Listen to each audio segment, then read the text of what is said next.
So awarded every other year since 2001, the prize has honored accomplishments including kidney dialysis, the automated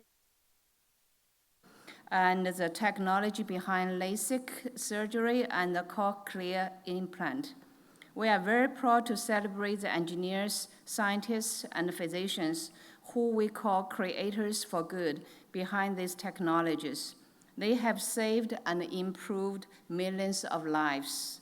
Now I'm happy to introduce our guest. Dr. Pinchuk is a distinguished research professor of biomedical engineering at the University of Miami in Florida. He is an inventor and entrepreneur in biomedical engineering and co-founded 10 companies, where his major accomplishments include the invention of the Nylon 12 Angioplasty balloon, helical wire stent, modular stent-graft, a drug-eluting stent, several biomaterials, a novel glaucoma tube, and the next generation intraocular lens. So Dr. Pinchuk received the Society for Biomaterials Innovation and Technology Award and the Biomed SA Award for Innovation in Healthcare and Biosciences in 2017. He was inducted into the National Academy of Engineering in 2012 and the American Institute for Medical and Biological Engineering in 2007. He holds 128 US patents and has authored 90 publications. He received his bachelor's degree in chemistry from McGill University, an interdisciplinary PhD in engineering and chemistry from the University of Miami, and an honorary PhD from McGill University. So please join me to welcome Dr. Pinchuk to Ohio University. Thank you. Thank you very much. Thank you very much for the wonderful introduction, and if Dolores and Fritz Russ are listening, thank you very much for the wonderful recognition and prize. The title of my talk is The Three-Legged Stool of Innovation and the Tools That Helped Establish Interventional Radiology, Cardiology, and Ophthalmology. And the reason why I talk about a three-legged stool, there was a design constraint in engineering where they said, think of a three-legged stool, it never wobbles. So when you design, you think, how do you keep stuff from figuratively wobbling? So I'm going to pop in and out of entrepreneurship, in and out of chemistry, in and out of engineering, and in and out of medicine. I apologize if I'm talking at a low level sometimes, but I had the I'll use the term privilege of having to talk to financiers over my career, so you can't talk at too high a level. All right. So I'll start off just with one, because everybody asks me this. When do you start your company? I remember a Bob Dylan line, when you've got nothing to lose. No kids or really young kids or really old kids. Best when you can survive a year without a salary. Best to pair up with a sophisticated CEO and or board of directors. The main cause of failure of small companies is people just don't know what to do, so you need to have the right people around you. Do you leave college or job to start a company? Startup successes are low probability, best to finish your degree. Don't burn bridges behind you. You'll need the references to get financed. You also may have to go back to your previous job. Do you work for a startup or a large established company? They ask me this all the time. Don't throw out options until you have them. All right, so I left Cordis Corp right after graduating my PhD. I was hired by Cordis Corp in 1984. 3 years later, the CEO asked me if I would leave with him to form a startup. And I remember resourcefulness. I think Julio Palmaz talked also about starting up in his garage. Of course, I started up in my garage. But because I was doing a lot of chemistry, one day when my wife wasn't home, I converted my shower into a fume hood. So there's a fan in the back window over here that was exhausting it. So I was able to work with solvents. Okay, so our goal in our first company was to develop synthetic arteries to bypass diseased coronary arteries. And we used what was called a polyetherurethane that was FDA cleared for use as pacer lead insulators. So we thought this would work. And what we did is we spun fibers. You see 30 fibers being spun on a mandrel here. This is going round and round. The fibers are being pulled out and pumped out. And this is going back and forth hundreds of times to build up a fibrous lining. And I like to put in things like this because the engineers are the ones that have to build the machinery, to make this happen. And it's a lot of fun when you're designing machinery. So if you take that scaffold and you pull it off the mandrel, you have a controlled pore size. And we thought that endothelial cells would line this and we'd be able to mask the synthetic, and we'd have a solution to bypass surgery so they wouldn't have to take the saphenous vein out of the leg. And under scanning electron microscopy, this is a human hair. These fibers were really small, about 20 microns, and they were oscillating once a second with every heartbeat. And we thought it was a great standalone company, multi-billion-dollar market. So we left Cordis, and then we did some explants. We had bought out the technology for reasons I won't get into. And we found we had 100% occlusion, 100% failure, and 100% degradation. So all these fibers that are used as pacer lead insulators, and they're still used as pacer lead insulators, just cracked at this high surface area. And it was a brittle type cracking. So the pessimist sees the difficulty in every opportunity, the optimist the opportunity in every difficulty. You have to be an optimist. So I said, well, let's get Cordis into the angioplasty business, and let's develop our own implantable biomaterial. Okay, so leg one. Inventions don't happen in a vacuum. Societal factors are almost always involved. So Edison is being credited with the light bulb, but there were 23 reports and some patents on glowing wires before he ever started. Alexander Graham Bell was told to file this patent quickly because a fellow by the name of Elisha Gray had filed the patent on the telephone, and there's still controversy who invented it. Marconi's patents are constantly defeated by Tesla's patents. That's the original Tesla, not the car. Okay. And this one's kind of neat, the Wright brothers. I thought they invented the airplane, but apparently they got interested in it. When Orville was born in 1871, this guy, Alphonse Pénaud, was already selling gliders and helicopters. So in fact, the gliders were pretty well developed by the time the Wright brothers started. But what they did is they began to manipulate 3 axes at the same time with rudder and ailerons, and there's another one that I don't know because I'm not a flyer. But importantly, they made their inventions practical for anyone to use every day, and this is important. And the history of inventions, according to the historian Alfred Kreubel, is one of an endless chain of parallel instances. So that was very important to me. It was important to me because I was credited with inventing the angioplasty balloon, and I didn't know I did that. Because I knew that Charles' daughter in '67 had patented a balloon, and I knew that Stan Levy was working with polyester terephthalate balloons, and John Simpson, who talked over here, he was using balloons that he used Raytheon heat shrink tubing. And Andreas Grunzig, who unfortunately passed away, he was also going around the world trying to get people interested. But the concept of inflating a balloon in the coronary artery was frightening. You can get an infarction or a heart attack, or you can get a dissection. So it didn't catch on. No one believed that coronary angioplasty would be reduced to practice. And Grunzig was at Cordis where I was working in 1985, and he was kicked out of there because you can't blow up a balloon in a coronary artery. And unfortunately, he died. He was a pilot of a private pilot, and his plane crashed in 1985. Okay, leg 2 is creation, observation, interpretation, iteration. So we know from Edison, genius is 99% perspiration, 1% inspiration. This one I like here is from Stephen Leacock. I am a great believer in luck. The harder I work, the more I have of it. Okay. Most inventions come from technologists tinkering, not from your basic science and researchers chasing hypotheses. So thermodynamics did not lead to the invention of the steam engine. The steam engine led to the field of thermodynamics. So your science comes later, and I found that is very true. Of my, I don't mean to correct you, but it's now 130 patents. Maybe 10 of them are basic science. And by the way, they're my favorite ones. The more lucrative ones, we're tinkering. Okay.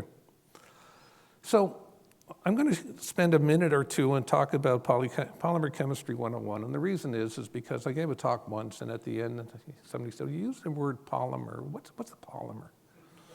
Okay. So Polymer Chemistry 101.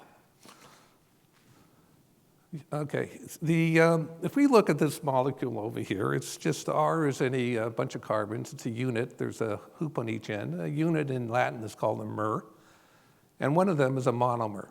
So note the hoops on each end. You can take another molecule, which I have here in red, that has a different number of carbons, and there's another mer, and there's hooks on each end. So you shake it up in the presence of heat or vacuum, depending on what you want to do, and the hooks snag the rings. So now you have two of these together, and it's arguably a dimer because there's two mer units. But you can keep snagging loops and rings, and this goes on, and you can form a trimer, and the reaction still continues. And we'll just show it continuing here because I put all this work into this animation. So, and this thing grows and grows, and you can have it, it could be 10 units, it could be 100 units, it could be, well, it's many units, and many is poly. So polymer is many units, and that's what a polymer is. And the name of the polymer, well, we write it to simplistically. We just put a band or brackets around the repeating units, and N is, again, it could be 1,000, it could be 100,000, depending on the number of units. So you now all know Polymer Chemistry 101. So you can also have your hook and your ring on the same molecule, right? Because you see this will also snag. And you can do it on both sides. So you don't have to have two separate molecules. So let's get back to reality. If we have our rings, we can have what's called a diacid, where you have a carboxylic acid on each side. And your hooks could be a diamine, where there's an amine group on each side. So we know from organic chemistry, polymer chemists are organic chemists, but organic chemists aren't polymer chemists. So your amine can react with your acid, and you form a group here. And that's an amide linkage. And that's your mer. And your amine can react with another acid, and this grows, and that's your dimer that we showed earlier. And you can keep reacting. And here you have your trimer. And now we go on, and here you have your polymer.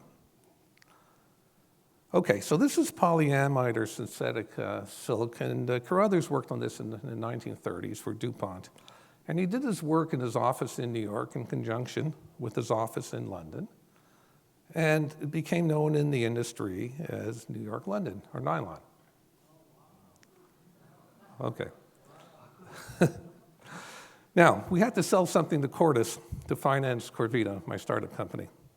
So the question is, can nylon be used as an angioplasty balloon? Now, there's all sorts of nylon. So nylon 6,6 means there's 6 carbons between the two acids, and the other 6 means there's 6 carbons between the two amines. And that's used as machine parts.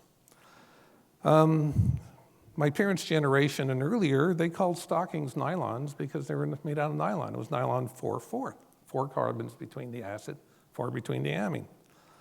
And nylon 6 is now a single molecule, and this is used for power tool shells. Those of you who play the nylon string guitar, it's nylon 11. Okay, there's a really neat nylon called nylon 12, which back when I started playing with it, never really had an application. So here you have 12 carbons. You have your amide group over here. But hoops don't exist in nature. For those of you who took organic chemistry, you had to learn about the boat form and the chair form of cyclohexane. When you have 12, I don't know what you call it, so I just said, let's twist it up because it's going to twist up. So the dark lines that you have here are coming out of the page, and the other ones are there. So there's your amide group. Okay, so if we take this, we can open it up in the presence of heat and vacuum, and here you have that hook and your ring reaction. And you have another one there, and before you know it, you build up a polymer called polylauryllactam, or nylon 12. Okay, so here's where it becomes fun. You can unfurl these rings. So if you think about it, I'm just going to show one set here, that if you pull it axially, it unfurls. So you can take nylon 12, which is a plastic. We call it an extrusion of a.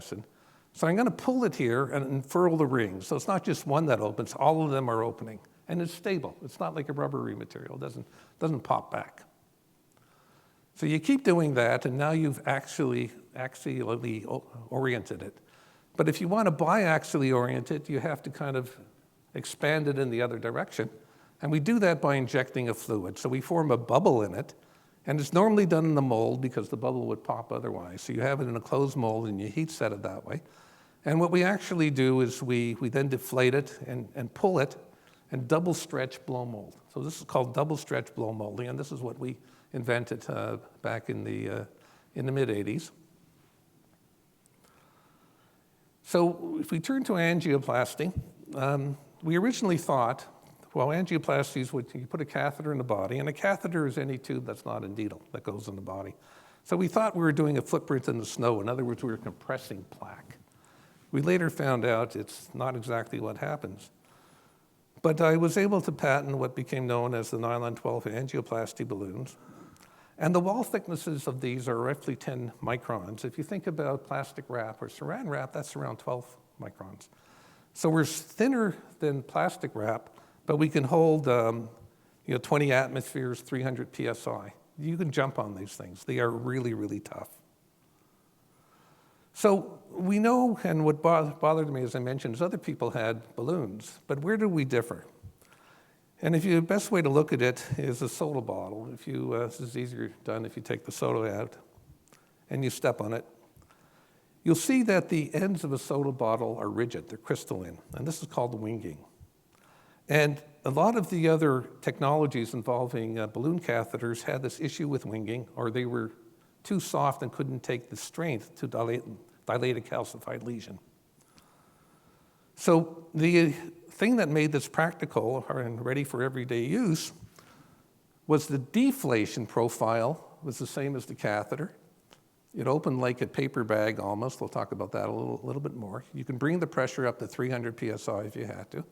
But more so, you can get it out of there without dragging a stent with you, or you can get it back in the guiding catheter. So you can deflate it back to a small size. And this is what differentiated it from the other balloons that were out there. So I remember going back to Cordis, and Cordis was actually working with polyester terephthalate to make balloons, but they were more interested in dilating leaflets. They didn't think the coronary arteries could be treated with balloons, but they knew that they could take a calcified heart leaflet and maybe blow that up and decalcify it. So I took their balloon, and I put my little angioplasty catheter through the lumen of theirs and blew up the balloon bigger.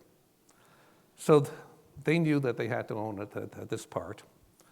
So before we were running out of money, or just about the same time, they offered to buy it, but they did it for money up front. They said, you don't have survivability for royalty. So what's the differentiators? We can inflate it like a paper bag to a nominal diameter. We have a little bit of compliance to stretch an additional 10 to 20% to break calcified lesions in tapered arteries, because arteries are not straight, they taper. High tensile strength to dilate strictures. Non-crystallizing and thin legs, allowing for very low profile. And this enabled radial and femoral artery insertion. The other catheters, balloons, were too big sometimes. Well, they couldn't get into the arm. But the other thing we had was excellent scratch and notch resistance, so we can go into a calcified lesion without a breaking. And also we can deliver stents on it. The others would break, the ones made out of polyester terephthalate.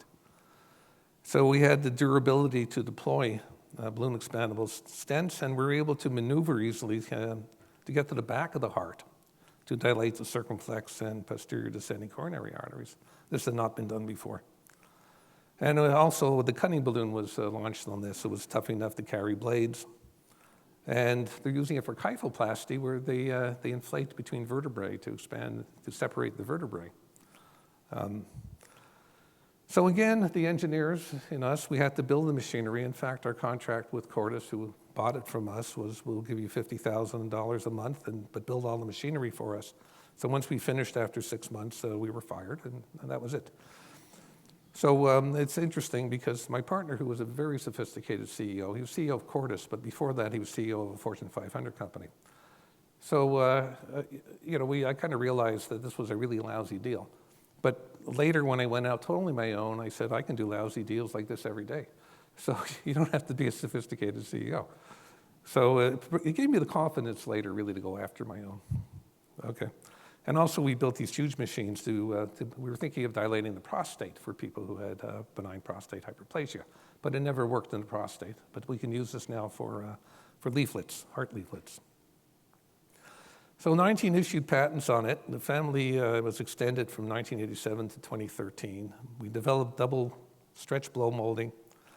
The Nylon 12 angioplasty patents were declared seminal by a judge, and hundreds of millions of dollars changed hands. So people were already infringing it, trying to defeat the patents.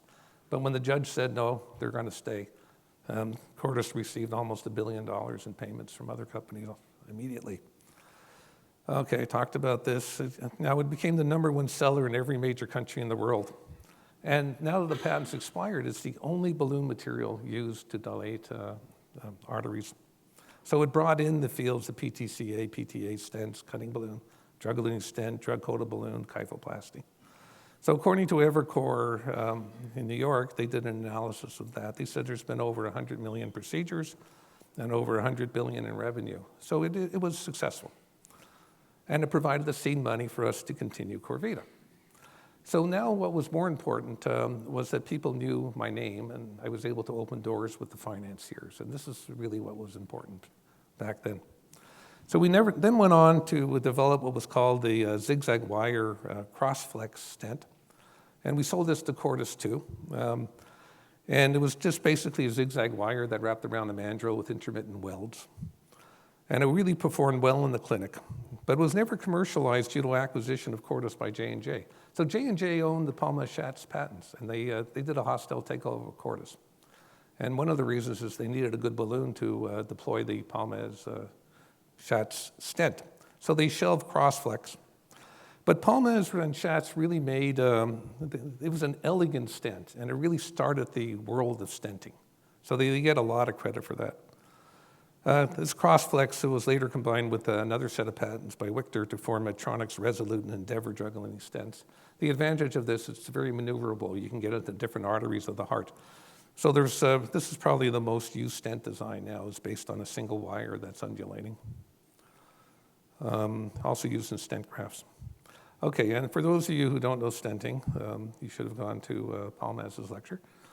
But here I just have the zigzag thing on the balloon. You can expand it, then you can deflate the balloon and you can take it out. Okay, note that you're also putting pressure on the arterial wall with this balloon. All right, so we got Cordis into the angioplasty balloon. So let's develop our own implantable biomaterial. So we had to fix the polyurethanes, and I knew from Jim Anderson at Case Western, he did an analysis of the degradation of the polyurethanes, and he says, well, the problem is in the carbon alpha to the oxygen. So I said, well, let's get rid of the ether so you wouldn't have a carbon alpha to an ether group. So I changed it to a polycarbonate soft segment. And we sold it as Corethane, but Pfizer at this point had bought us, and Pfizer said, we don't want you selling materials to our competitors. So they wouldn't close the deal unless we sold this Corethane business. So we found a company called Polymer Technology Group in Berkeley. It was called PTG, and they bought it for us for $1, and he's never paid the $1. This is Bob Ward. And then PTG they renamed it Bionate. And then PTG was bought by DSM out of the Netherlands, but Bionate's now the most used implantable polyurethane. And then Lubrizol came out with carboxylane, which is the same formulation. All right, so we're able to make these woven or non-woven membranes now, but we abandoned coronary bypass due to we're told it'll take 5 years of clinicals before any interventional heart surgeon would use it. So we also decided at that time that let's combine a stent with a graft and see where that takes us. So we began to pioneer the area of stent grafting. So here we took a wire, braided wire made from alloy. Alloy is a cobalt chromium nickel alloy, from Elgin, Indiana, which was the main spring on the Elgin watch. So it was the spring steel, very important in watches. So we took that and combined it with our membrane, and we formed a stent graft. So this is now a spring steel that would self-expand. So the way this worked is you can take a catheter, you put it in a blood vessel, and then you push out, or you hold it and you pull back on the sheath, and you self-expand the stent graft. And this was kind of, we had a lot of fun with this in the early 90s. And I remember our first application, we had talked about it, and we were called by a doctor who said, look, I have a patient who, she was in a car accident, and she ruptured her aorta. And they didn't want to go in surgically because she would have bled to death. But they asked, can you, do you have something the right size that would fit in the lumen that we can patch this hole from the inside? So we happened to have that, and we're able to sterilize it. And here you see it in the aorta. And what you see over here is just a Doppler ultrasound showing blood coming through the wall because the wall is porous. But after about 30 minutes, it began to seal. And she was able to walk out of there. So this is one of our first applications of a stent graft. So, but there's no market for trauma because, people, it's just not a huge market. But the abdominal aortic aneurysm market is large. It's the 13th cause of death. So what we did is we took that stent graft. These are the renal arteries. This is an aneurysm or ballooning of the aorta. So we have a catheter. We normally have a tip on it. And we deploy this bifurcated stent graft. So you see two legs here. And then we come up independently with a catheter on each side and deploy two other stents. So now the blood, instead of pressurizing the aneurysm wall, stays inside here, and we relieve the pressure, and the aneurysm actually begins to shrink with time. So there's been over 1 million of these procedures done so far, and more than half of abdominal aortic aneurysms are treated now percutaneously with stent grafts, as compared to the previous method of surgical treatment. And this is what it looks like if you take an X-ray. And one of the guys, Barry Katzen, who he's an interventional radiologist, was one of the first that I worked with who implanted these. And I stole his slide from him, but he told me the other day that he stole it from someone else. He doesn't remember who. So there's been a whole family of stent grafts that have evolved over time. So we were successful. We went public on the NASDAQ in 1994. We were acquired by Pfizer Schneider in 1996. So we had a lifestyle change, my family. Now, well, it's written over there. Boston Scientific acquired our company in 1998. But what was happening is we began to look at explants in the 2-year time frame, and generally they looked okay. But occasionally we'd see this cracking, and I just couldn't sleep with that happening. And I said, I'm not going to put a Band-Aid on the polyurethanes anymore. I inherited them. As an organic polymer chemist, I wouldn't design an implantable that has any groups capable of degrading. So how do all these things get in here? And that's kind of interesting. One of the Russ Prize winners is William Kolff. He just took sausage casing and he put blood in it, and he let it sit in saline, and he was able to diffuse out the toxins, and this became the dialyzer. The first successful implant was by accident. People returning from the Second World War, some of them, the plexiglass from their canopies was stuck in their eye. And one of the doctors, Harold Ridley, noted in 1949 that it was well tolerated. In fact, he didn't want to take it out because he thought it would cause more damage. And actually, Ridley went and made the first intraocular lenses. These are the lenses that are put into when the cataract is removed, they go into the lens capsule. And he was ridiculed by everyone. In fact, when he came to the US, they kicked him out too. They said, you can't put a foreign body in the eye. But he was later knighted by the Queen because it kind of caught on. Michael DeBakey's parents, our family, was in the textile area, and he was knitting bifurcated aortic grafts. And this was in 1953. So Dacron is still used as an aortic graft. And he used pantyhose equipment, and that's where you can bifurcate it. The artificial heart was actually just a women's girdle that was cut up as the diaphragm on the heart. They used spandex lycra, and spandex became known as Biomer in the medical device industry. And breast implants really originated from General Electric as wire insulators. Later, Dow Corning made them less expensive, and they were the ones who got into all sorts of problems. But silicones were put on insulators, and why General Electric? It's kind of neat when you think about it. Well, they invented electricity, so they had to develop an insulator for the wires. So they wanted one that was bendable, and that's where they worked with silicons to form the silicones. And the urethane I talked about came from mattress stuffing, the foam inside mattresses. All right, so your polyurethane flexes, and it's in the body, and what happens is macrophages come around, they lay down on the material, and they spread out, because that's what they do for a living. And then they secrete superoxide, and the pH can go down to 1, and your material is flexing, and it's being oxidized, and when these materials oxidize, they get stiffer. You also get small molecules that come off that nobody likes to talk about, but as they embrittle and flex, you begin to see exactly what we saw in 1 month, brittle fracture of these fibers.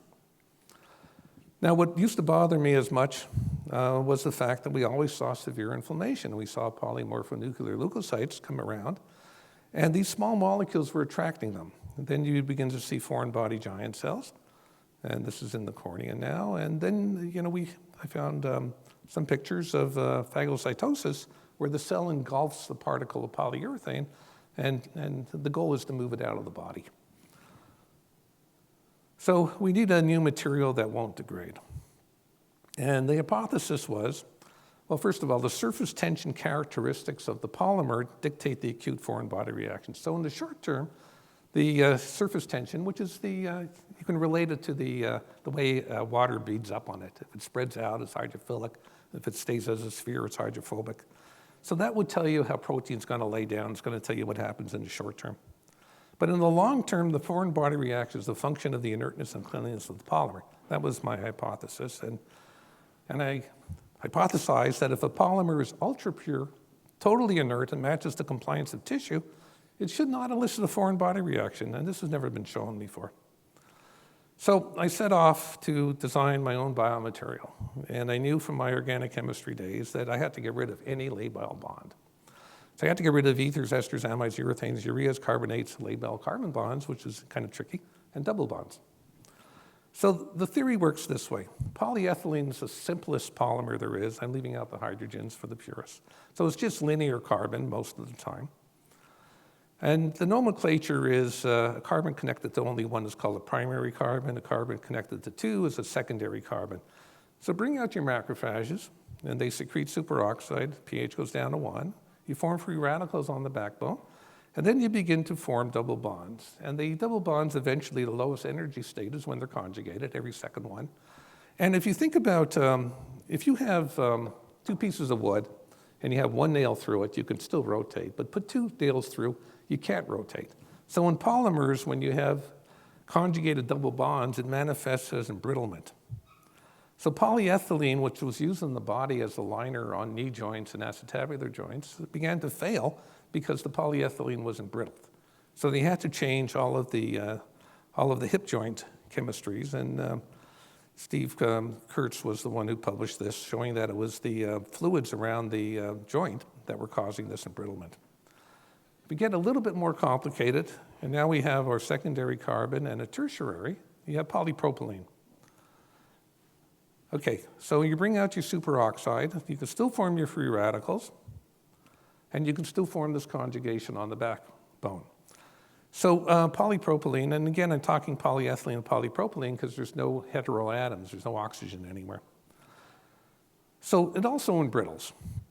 And the first to publish on this was Gene Goldberg, who used to use it for haptics on intraocular lenses, but he showed they cracked after time, because you can see that through the pupil. And for those of you who are up late, you may hear about, do any of your loved ones have hernia problems with hernia mesh or urethral slings. It's because the Marlix that they're using, which is polypropylene, is degrading. And the reason why the Marlix or a Prolene suture is blue is because there's an antioxidant put in there to keep it from degrading. But eventually the antioxidant diffuses out and these things degrade. So polypropylene wasn't going to make it. That's the proline suture. Okay. Now, if you go to the polyisobutylene, which is now a quaternary carbon, bring out your macrophages.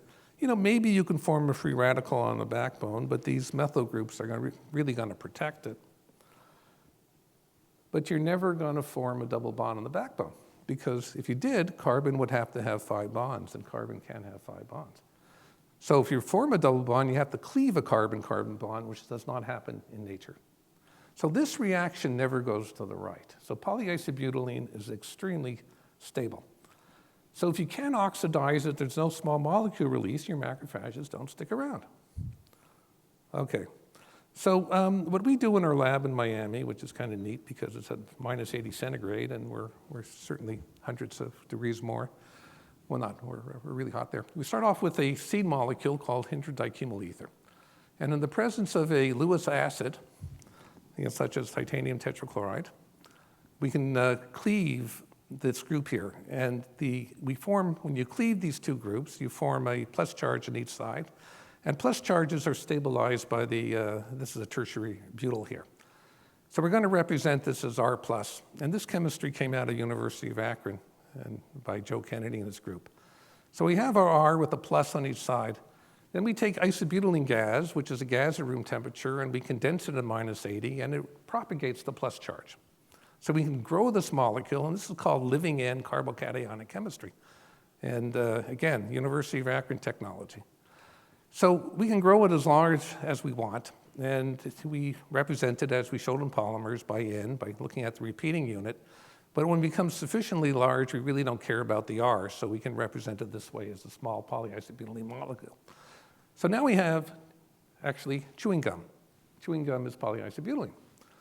So if you take chewing gum, and you can try this at home, and you pull it apart, it comes apart like a gum. So we have to change the chewing gum and make it into a polymer. So what we do is we put what are called glassy segments on each end. And glassy segments are things like plexiglass, et cetera. So when you heat this up, like attracts like, so the glasses begin to dissolve in each other, or you do it in a solvent, and then you cool it down, and now when you pull it, all the ends are tied together, so it can't fall apart like a gum. So this is an elastomer. So what we do is we now take polystyrene at minus 80, because you got to keep the plus charge stable, which likes to do at minus 80, and we diffuse in styrene, and we form polystyrene. Okay, so we can grow that as large as we want, and we'll represent that as M. So we have a molecule over here that's rather unique, that's never been used in implantable medicine before, but there's no heteroatoms. So the styrenes are blocks, and they're glassy blocks. So we have one on the left, one on the right over here. And isobutylene is a rubber. So it's a stretchy material, so we'll represent that as a spring. And the nomenclature is, well, come on, nomenclature, where are you? There you go. So it's polystyrene, block, isobutylene, block, styrene, or SIBS for short. So this is called SIBS, and the morphology looks this way. So this became the basis for a whole new industry. And one of the things that I did here is I took this molecule, and I took boiling nitric acid. And this is a film, it's hard to see over here, but because SIBS is clear. We got a little bit of a reaction due to the moisture on the film. But let's compare it to silicone, which is used on the body. And you begin to see with silicones, you get a more vigorous reaction, but the silicone converts back to sand, so it becomes brittle. So you see in a second when I pull it out, it's going to snap in two. So this is in a matter of 30 seconds. And if you compare it to Dacron used in vascular grafts, Dacron is a polyester. So polyester is hydrolyzed in a second. And if you look at the polyurethanes they use that are still used in pacer insulators, you see they're just rapidly destroyed. So all I knew from this experiment, because it's like killing a mosquito in with a cannonball, is that this isn't going to oxidize or hydrolyze in the body. That's all I knew from that experiment. So I knew it would perform better than the others. Okay. So jumping ahead, but I'll come back to it, we looked at molecular weight change, because this is what analytical chemists do. They want to see if the if the molecule's gone to degrade. If it degrades, your molecular weight drops. But here it goes up because we get a little bit of cross-linking in the styrene, because the styrene's not a quaternary carbon, it's a tertiary, but it's okay in the glassy segment. So there's no biodegradation, and we looked at it at 2 years, and we really saw where granulocytes were not identified in any of the sections representing the graft. We were now making stent grafts out of this, and we were purchased at this point by, well, just before we were purchased by Pfizer. So what happens with SIBS, it flexes, and the macrophages are going to lay down in it because it's a foreign body, and they're going to secrete their superoxide and hydrogen ion, but it can't penetrate it because it can't degrade it, and it's extremely hydrophobic. So they kind of say, what am I doing here? And they leave. So in some embodiments, we find we get no encapsulation because there's really nothing there that they're scavenging. Okay, so angioplasty actually fails about 40% of the time at 6 months. Stenting about 33% of the time. So there's something else going on. And it was actually the Fischels who were the first to publish on this. So when you dilate your artery, you are really traumatizing the smooth muscle cells in the wall. Now, you don't have to be a cardiovascular pathologist to know that these cells are not happy. You just look at their faces. So what they do is they divide and they keep proliferating and they spin these collagenous webs. And this is what leads to the restenosis. Okay, so what they did is they took a stent and they made it radioactive. So the radiation kept the cells from dividing. And now they dropped the stenosis rate, which was at 33% with the stent, down to almost 0 at 6 months. So they were on to something. But there was a problem, and that as people in industry knew. The problem is that the interventional cardiologist is not licensed to work with radiation. So he had to bring in a radiation oncologist, and he had to split his fee. So we knew that if we can kick out the radiation oncologist, we'd have a slightly happier interventional cardiologist who controlled the patient. So the race now was on. Who could put a drug on a stent and mimic radiation? So your radiomimic drugs are your chemo drugs. That's what they do. So you had a choice of either paclitaxel, rapamycin, mitomycin C, or platinic acid. So the question is, who can get it on and get that market? Okay. So Boston Scientific licensed a patent from William Hunter, which talked about putting paclitaxel on a stent. Trouble is, he didn't know how to do it. So this was another one of those early patents that, it's a good patent, but how do you do it? So they needed a polymer to release paclitaxel. And the properties of the polymer coating, it must conform to the stent and open with it, not flake off, must solubilize the drug and release the drug. So it had to be hydrophobic. Because if it was hydrophilic, it'll wash downstream. Also, the polymer had to be tough enough not to rub off in the catheter when you introduce it. And then the polymer had to keep the blood vessel patent or open when the drug was no longer there. So the concept is simple, and you can try this at home if you want. You take a bike chain, and you can do this underwater or when it's raining or not raining, and take a white shirt and put the chain on the shirt. And underwater or not underwater, you take it off, you're going to transfer that black grease, because greases are hydrophobic. So the concept was to have something on a stent that would transfer the drug to the tissue, and the tissue would absorb it, because tissues are lipophilic, they like fats. So we had to have a lipophilic drug that wouldn't wash downstream. So we picked paclitaxel because, it interrupts the cellular and molecular pathways leading to restenosis. It inhibits smooth muscle cell proliferation. This is what we're after. But also there was extensive human experience as a chemo drug, had a wide dosing range. It was hydrophobic, so it would be soluble in the polymer and in tissue, but not in blood. All that was missing was the polymer. So I got a call one day from Boston Scientific, and they said, look, this is a bare stent. This is a coronary artery. It looks good. The artery's open. So we were putting the drug pack, the Taxol, we want to put it into a polymer, and we looked at about 20 different polymers, and we just looked at your Bionate, what I had invented earlier. And they said all of the polymers, including Bionate, are giving us 100% occlusion. And I was not surprised. And I told them to look at the histology, and they blew this up. And here you have polymorphonuclear leukocytes because the polycarbonate was degrading. And when in contact with metal, it degrades even quicker. So, oh yeah, they're my buddies. You know, it's a very obvious pathology. So I said, look, there's only one polymer I know where it won't degrade and you can put it against metal, and it's a polymer called SIBS. So these are bare controls, and with SIBS now at 90 and 180 days, they got 100% patency. So they were very happy with that, and then they started negotiating rights to SIBS. They didn't realize that they owned the rights because they bought my company. But my company, which was owned by Pfizer, the lady who ran it in Zurich didn't want anyone to know about SIBS because if they knew about SIBS, people wouldn't buy our product, they'd be waiting for the better polymer. So she buried it, and no one knew about it. So I was just waiting to see how long it would be before I have to reveal to them that they actually own the technology. And they didn't believe it when I told them because it was so well hidden in Pfizer. So this became TAXUS. And what we do is we take the drug and we take the polymers, soluble in tetrahydrofuran, and we spray paint it onto a stent. And the stent's rotating, but if you do animation, it's hard to rotate it. So I just have this GIF file here that I made.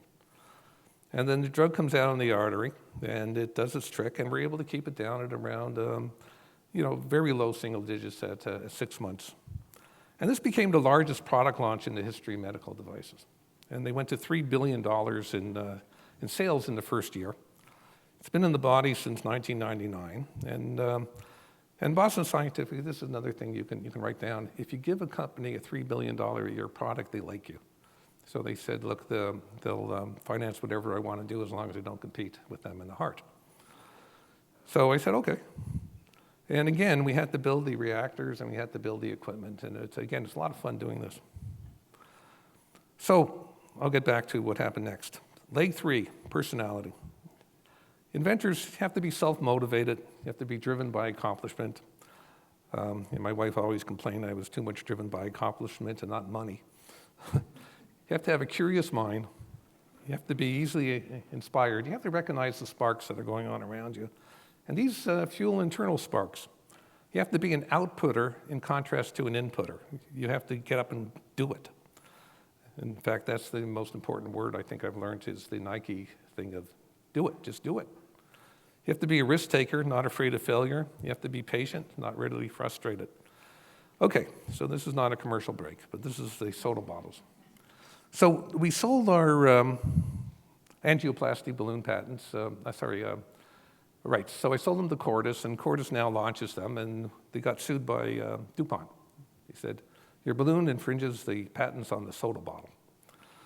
All right, but what I found really intriguing by this was the inventor of the soda bottle and water bottle is Nathaniel Wyeth. Nathaniel's father is N.C. Wyeth, who is the illustrator for Jules Verne and Robert Louis Stevenson. He's probably the most famous American illustrator. Nathaniel's brother is Andrew Wyeth, who is, I'd say he's in the top 5 American painters. And Nathaniel's son is Howie Wyeth, who was the drummer in Bob Dylan's band. So why is a guy in an arts family, inventing polyester terephthalate and soda bottles? Then I realized that, my father is an artist too. And I began to realize that we all have, if you're creative, and you could be creative in any field. He happens to be a creative painter, but you could be a musician, you can be a cook, a chef, a writer, a producer, etc. But that's the part of the right brain that allows you to create. And I think that's very important.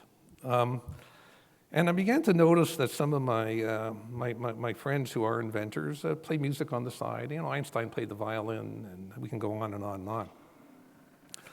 So to add to this, I think you have to be slightly right-brained, and is this genetic, and creativity be taught. See, I started the three-legged stool thing because we were partners with Sumitomo Bakelite back in the 1980s, and they said, can you make my engineers more innovative? And I didn't know how to answer that. And this is what led many years later to the three-legged stool, but I think you have to have a little bit of this creativity in you. Okay, so my palette is chemistry, engineering, a little bit of medicine. Okay, so Boston Scientific offered to finance whatever I did as long as I did not compete with them. So I formed a company called Innovia, which I didn't know what the product would be. We had our ups and downs. This is our logo. And a couple of years into it, I had to change all of my business cards because they changed the light bulb to this fluorescent light bulb. And I finally got those out, and then the LED light bulb came out. So it was a tough, startups are tough. And you need a mission statement because people want to know what you do. So mine was, I make you a nice medical device. All right, so here's where the financial genius of me came in. I figured, okay, you have one heart.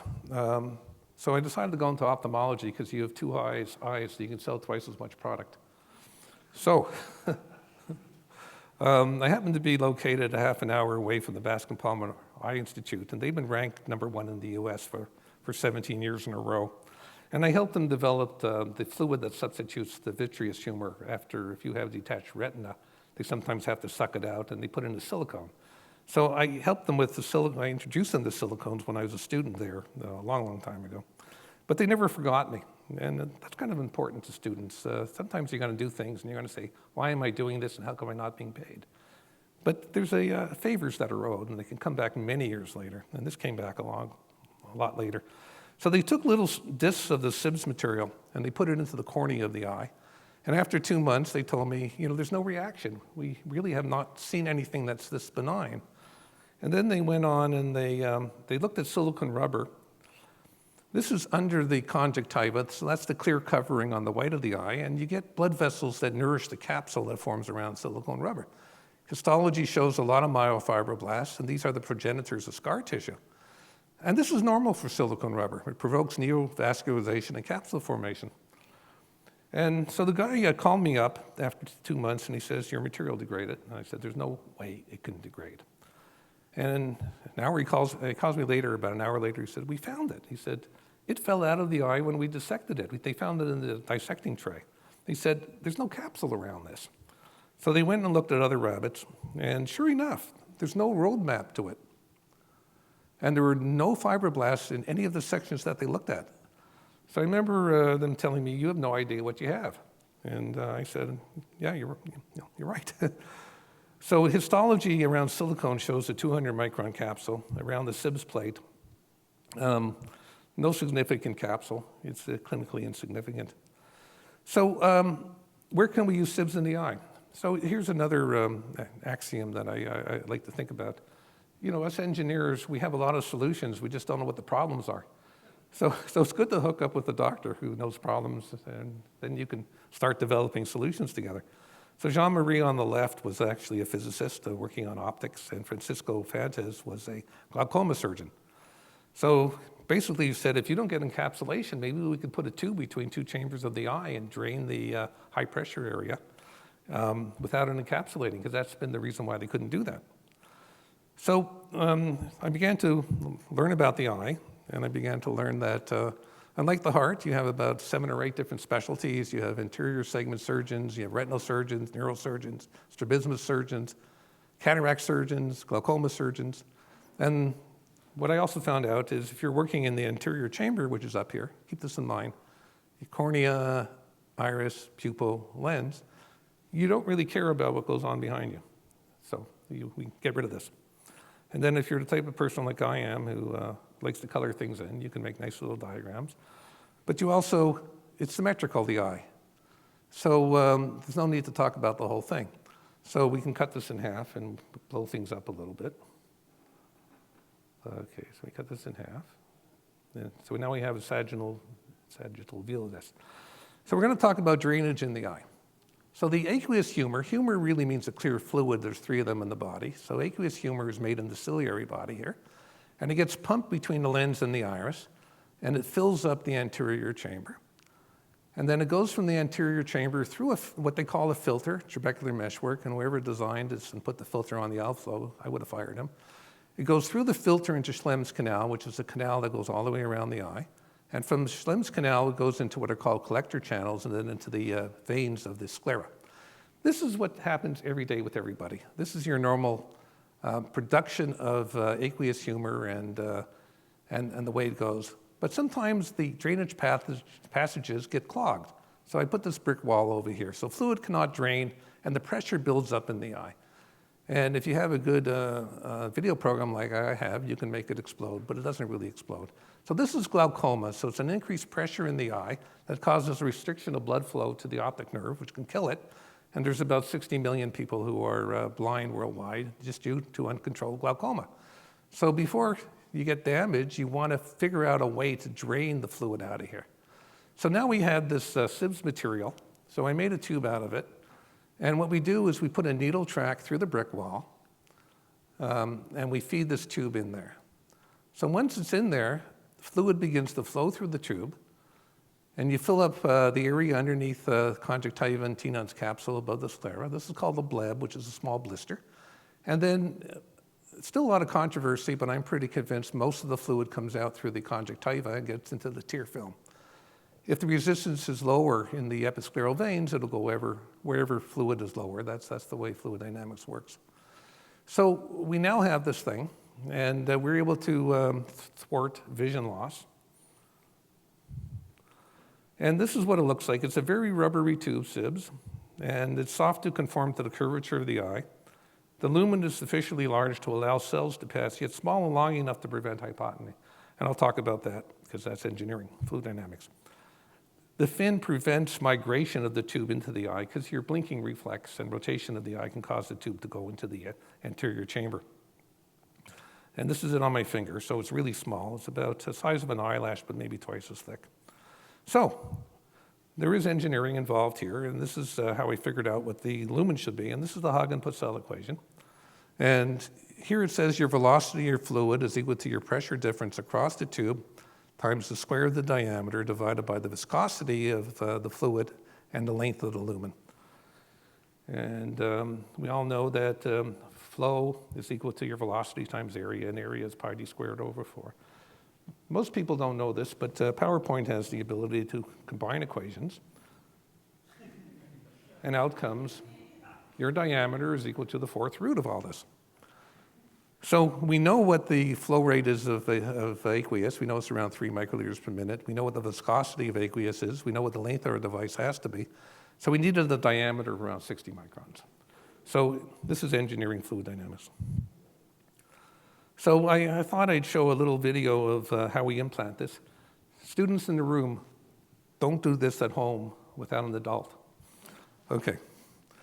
So here's our device, SolidWorks drawing.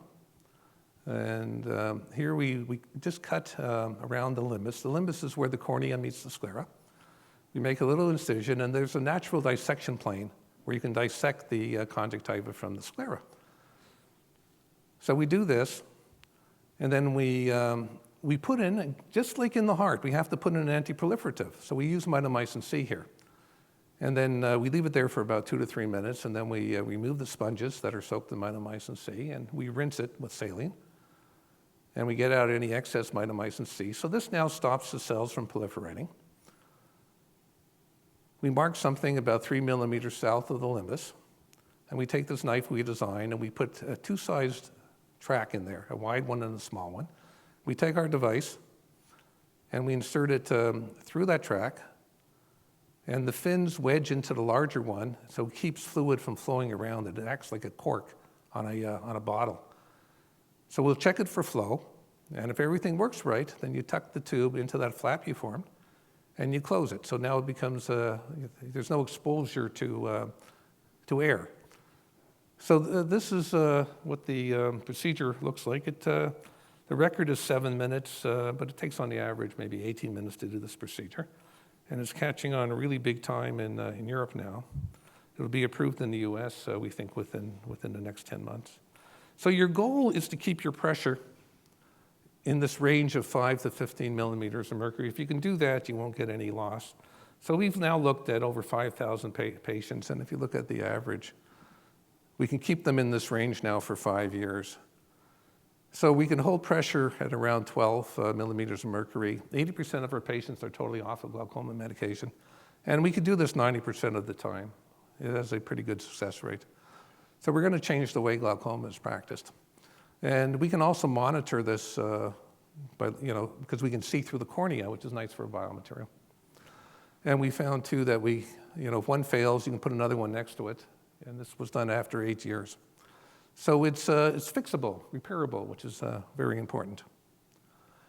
All right, so InnFocus was successful. We were bought by Santen in 2016. They paid about $257 million now, but we expect to get close to 700.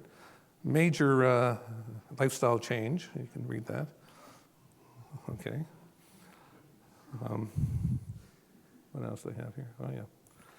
So the status of InnFocus is over 5,000 patients implanted. It's approved for sale in Europe. First sale began in February. We're now averaging about $1 million a month. Large worldwide demand. Just announced the results of a $50 million FDA study. We're safe and effective, but there's still negotiation. Need to increase production from the hundreds to the thousands now per week, and that's another engineering challenge. I have to move out of my shower.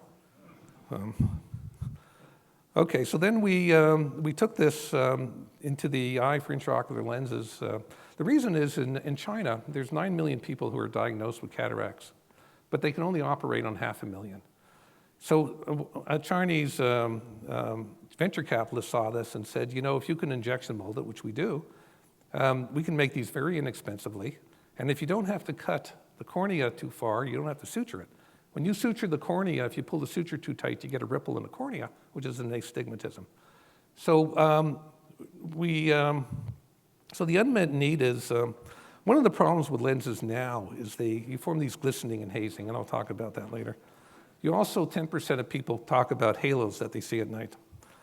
And 3 is this micro-incision, if you can get it in without suturing. And 4 is, you can't use most lenses in the presence of silicones. So if you had vitrectomy, what I talked about earlier, you can't use an intraocular lens.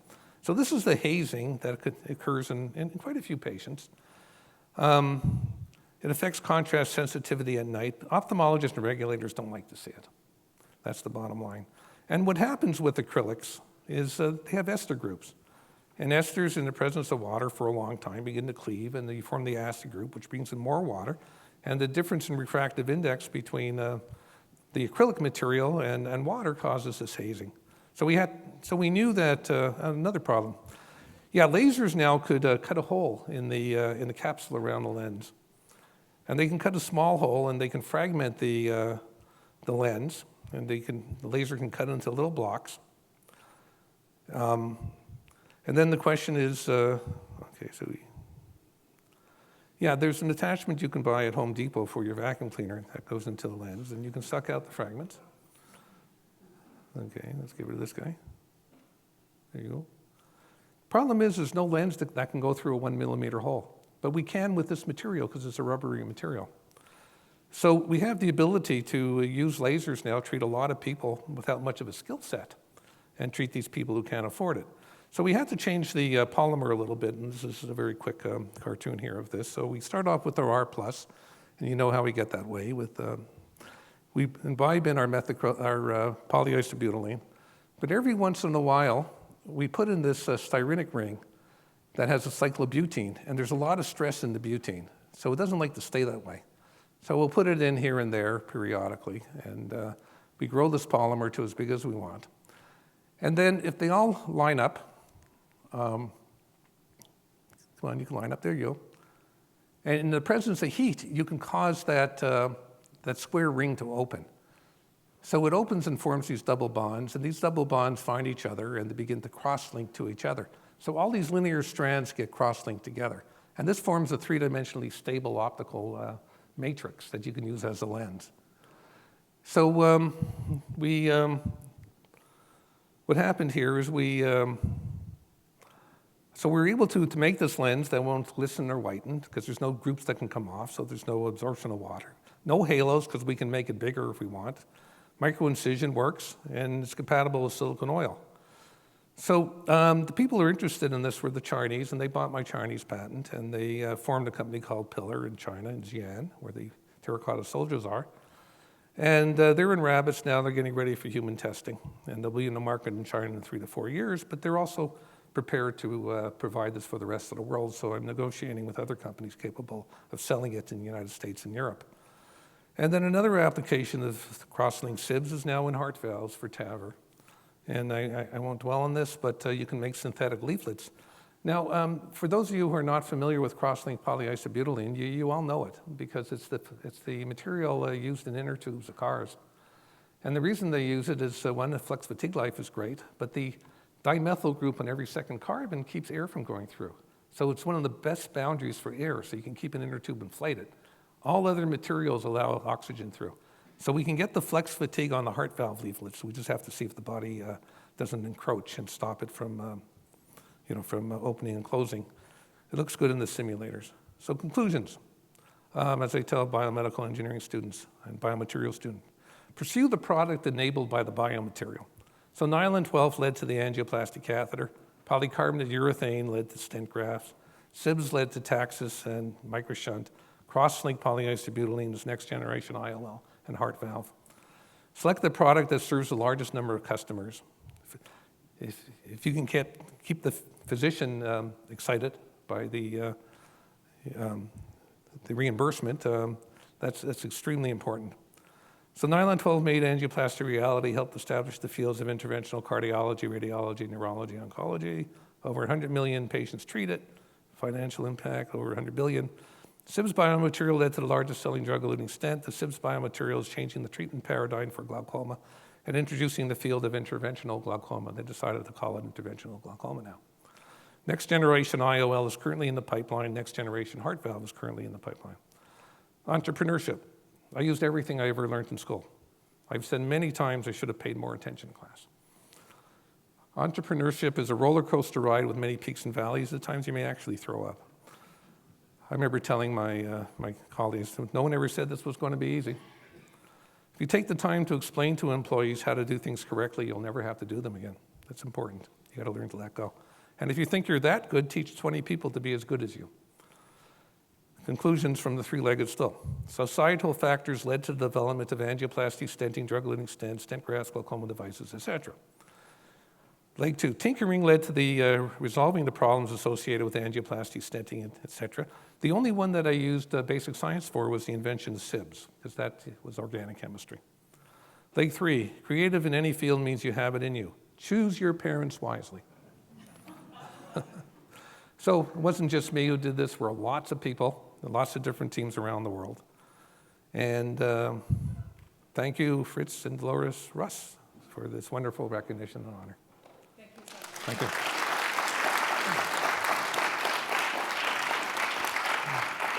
Thank you so much for the amazing talk. I know we are running a bit late, so we may have time for 1 or 2 questions. So any questions? Do you see any applications of this in the neurological field where either fixing some of the broken or spinal cord injuries or nerve endings or pressures around the nerve that lead to paralysis? All I know is it's extremely inert, doesn't cause inflammation. So if you're looking for a conduit for a nerve, this may be good. However, it's impermeable to fluids and oxygen. So you have to be careful there. No one has taken it into the brain yet. This field is wide open. If you can think of something, I can provide it, so let me know if you want this. No questions. John. Oh, I'm late. I just want to say one thing. That was spectacular.